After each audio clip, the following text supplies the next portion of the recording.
Your brain keeps the scars. Hello and welcome to Subconsia, the podcast that explores neuroscience and psychology to accompany you in your evolution.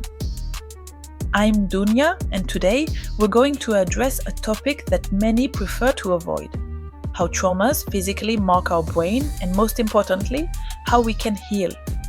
You may have experienced difficult events. Perhaps sometimes, for no apparent reason, your heart races, your hands shake, or you feel like danger is lurking. If so, what you're going to hear today will enlighten you. Before we begin, ask yourself this question. Have you ever felt like you were reliving a painful moment from the past with the same intensity as when it happened? If yes, you're not alone, and there's a scientific explanation for this. The truth about what trauma does to your brain.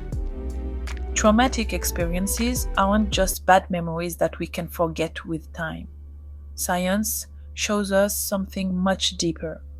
They literally modify the structure of your brain. And I'm not talking metaphorically here. I'm talking about changes visible on MRI scans. Neuroimaging studies have revealed that in people suffering from post-traumatic stress, the hippocampus, this crucial area for memory, can decrease in volume. Concretely, what does that mean?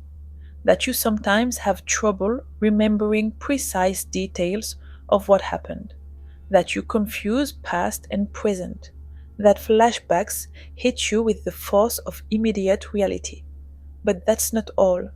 The amygdala, this structure that detects danger, becomes hyperactive after trauma. It remains on maximum alert even when you're safe.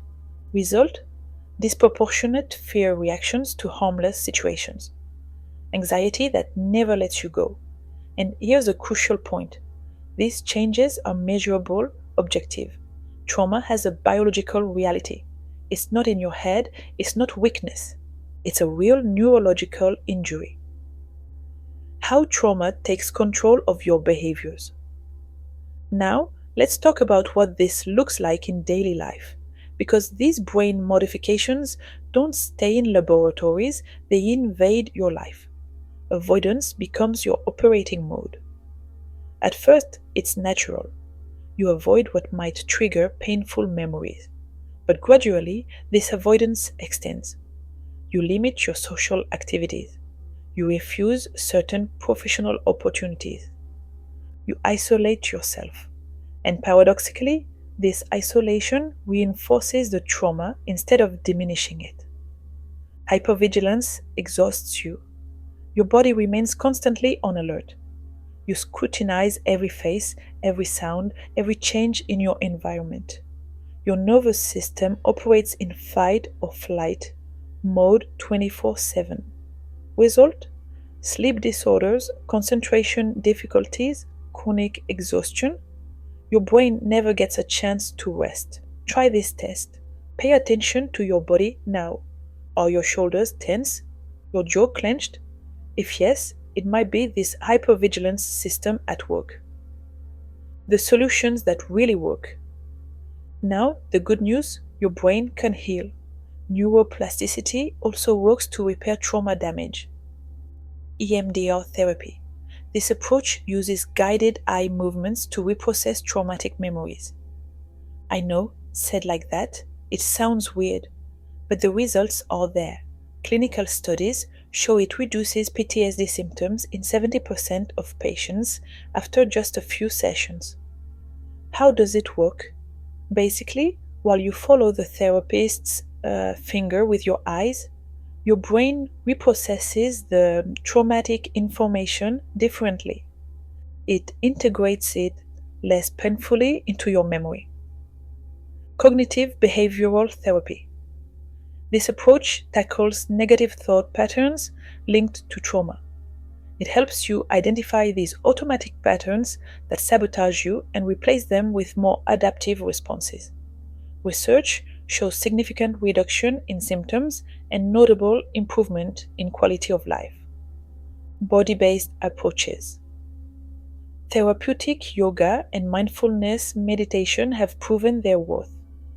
A Harvard study showed they reduce amygdala activity and help regulate excessive emotional responses. Your body keeps the memory of trauma, but it can also learn new responses. Your healing protocol. Here's what you need to remember. Traumas leave traces, but they don't define your life.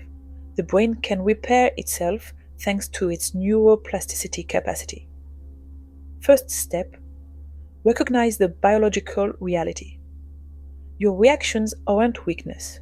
They're the normal consequence of a neurological injury. This understanding already removes part of the guilt. Second step, choose your approach. CBT, EMDR, body-based approaches. The important thing isn't the method, it's taking action. Don't remain prisoner of the past through inaction. Third step, create connections. Isolation reinforces trauma. Quality social connections are essential to healing.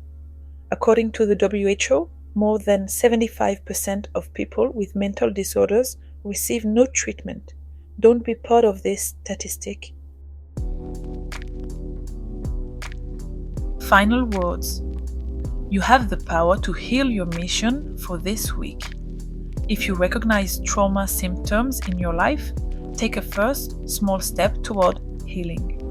It could be finding a specialized therapist, trying a therapeutic yoga session, or simply talking to someone you trust. Don't forget, by listening to this episode to the end, you're already part of the rare people who chose to understand in order to heal. That's already a huge first step.